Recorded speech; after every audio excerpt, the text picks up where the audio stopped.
नमस्कार, जय हिंद। मैं हूं आयुष और आप देख रहे हैं विस्तार से। आज के एपिसोड में हम बात करेंगे उस बड़ी खबर की जिसने अमेरिका की नींद उड़ा दी भारत से। जी हां, खबर यह है कि चीन के विदेश मंत्री वांग यी भारत के दौरे पर आए हैं और यहां एक बड़ा बयान उन्होंने दे दिया है जो भू राजनीति में भूचाल ला चुका है। उन्होंने साफ कह दिया है कि भारत और चीन को प्रतिद्वंदी नहीं, साझेदार बनना चाहिए। सोचिए, ये वही चीन है जिसने 2020 में गलवान घाटी में भारतीय सैनिकों से भिड़ंत की थी, जिससे दोनों देशों के रिश्तों में भारी दरार आ गई थी। और अब वही चीन घुटने पर आके कह रहा है कि आइए दुश्मनी छोड़े और मिलकर चले। ये ऐलान ऐसे वक्त सामने आया जब प्रधानमंत्री मोदी जल्द ही चीन में शंघाई सहयोग संगठन एससीओ सम्मेलन में संभावित रूप से हिस्सा लेने जा रहे हैं। यानी कूटनीतिक धरातल पर भारत चीन रिश्तों में नया मोड़ आ रहा है। साल 2025 भारत चीन संबंधों की 75वीं वर्षगांठ।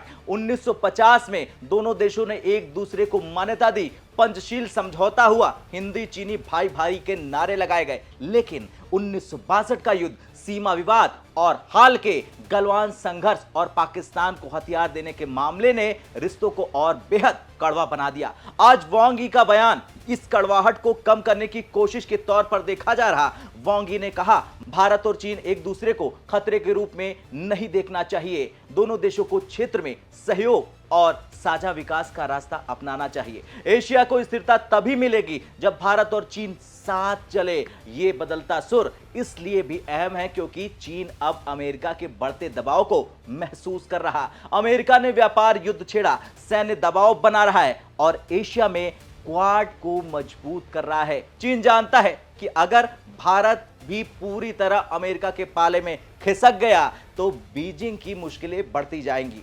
शायद यही वजह है कि विदेश मंत्री एस जयशंकर ने भी वांग यी से मुलाकात की और कहा कि सीमा यानी बॉर्डर पर शांति और विश्वास बहाली से ही रिश्ते आगे बढ़ सकते हैं। भारत चाहता है कि चीन बातचीत से मतभेद सुलझाए। यानी भारत ने साफ संदेश दिया है कि सहयोग तभी संभव है चीन के साथ जब आप सीमा विवाद को गंभीरता से हल करें। नई दिल्ली में वांग यी ने सिर्फ भारत की तारीफ नहीं की बल्कि अमेरिका पर भी तंज कसा। उन्होंने कहा, दुनिया बदल रही है, अब एक तरफा धमकियां और फैसले नहीं चलने वाले। ये बात सीधे अमेरिका पर चोट पहुंचाती है क्योंकि आज की दुनिया में सबसे ज्यादा एक तरफा फैसले कोई लेता है तो वो है ट्रंप वाला अमेरिका।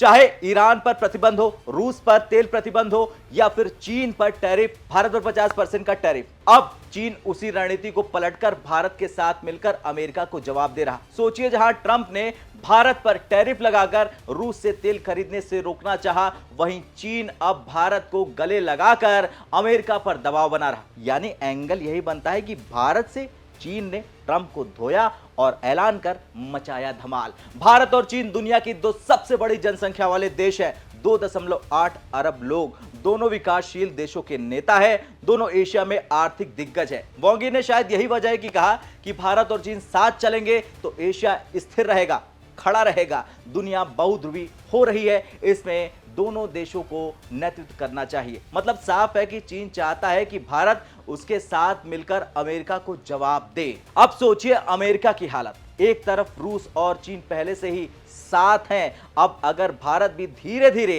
इस धुरी के करीब आने लगा तो अमेरिका की इंडो पैसिफिक रणनीति कमजोर हो जाएगी। क्वाड, जिसमें अमेरिका, भारत, जापान और ऑस्ट्रेलिया हैं, उसमें भारत सबसे बड़ा खिलाड़ी है और ये पूरी दुनिया जानती है। अगर भारत ने संतुलन ही बदल दिया तो अमेरिका की पूरी एशिया नीति हिल जाएगी और पाकिस्तान को अपने पाले में कर भी अमेरिका हार जाएगा। भारत फिलहाल संतुलन साध रहा है, रूस से तेल खरीद रहा, अमेरिका से टेक्नोलॉजी और निवेश ले रहा, चीन से भी अब संवाद की कोशिश कर रहा। यानी भारत वही खेल खेल रहा जो चीन ने दशकों तक खेला है। सबसे बड़ा फायदा लो, लेकिन किसी के पाले में पूरी तरह नहीं जाना है, मत जाओ। अब यह सच है कि आज वांग यी भारत में शांति और साझेदारी की बात कर रहे हैं, लेकिन सबको पता है और भारत की जनता नहीं भूल सकती कि 2020 में गलवान घाटी में क्या हुआ था। चीन पीठ के पीछे वार करता है और ये पूरी दुनिया और पूरा भारत जानता है। भारत और चीन की सेनाएं आमने सामने भिड़ गई। 20 भारतीय जवान वीर गति को प्राप्त हुए, शहीद हुए। इसके बाद दोनों देशों के रिश्ते जमीन से आसमान तक ठंडे पड़ गए। 4 साल तक न संवाद ढंग से हुआ, न भरोसा, न बहाली हुई। अब वांग यी उसी जख्म पर मरहम लगाने भारत आए हैं। चीनी विदेश मंत्री के इस दौरे में सिर्फ जयशंकर से ही नहीं मुलाकात हुई, बल्कि राष्ट्रीय सुरक्षा सलाहकार अजीत डोभाल से भी विशेष प्रतिनिधि एसआर स्तर की बातचीत हुई। यह बातचीत सीमा विवाद पर केंद्रित थी। दोनों पक्षों ने धीरे धीरे विश्वास बहाल करने और बात करने की कोशिश की और यह भी तय हुआ मीटिंग में कि सैनिकों की तैनाती को संतुलित करने के लिए बातचीत जारी रहेगी। डोभाल ने चीन को साफ कह दिया कि सहयोग तभी संभव है जब सीमा पर शांति हो। यानी भारत ने कड़ा संदेश दिया कि व्यापार और दोस्ती की बातें तभी होंगी जब चीन जमीन पर ईमानदारी दिखाए। वांग यी ने संकेत दिया कि भारत के तीर्थयात्रियों को जल्द ही कैलाश मानसरोवर की यात्रा की अनुमति दे दी जाएगी। यह कदम चीन की सॉफ्ट डिप्लोमेसी का कार्ड है, ताकि जनता के बीच यह संदेश जाए कि चीन रिश्तों को सुधारना चाहता है, जानता है। लेकिन असली सवाल यही है कि क्या तीर्थ यात्रा और मीठी बातें गलवान का घाव भर सकती हैं?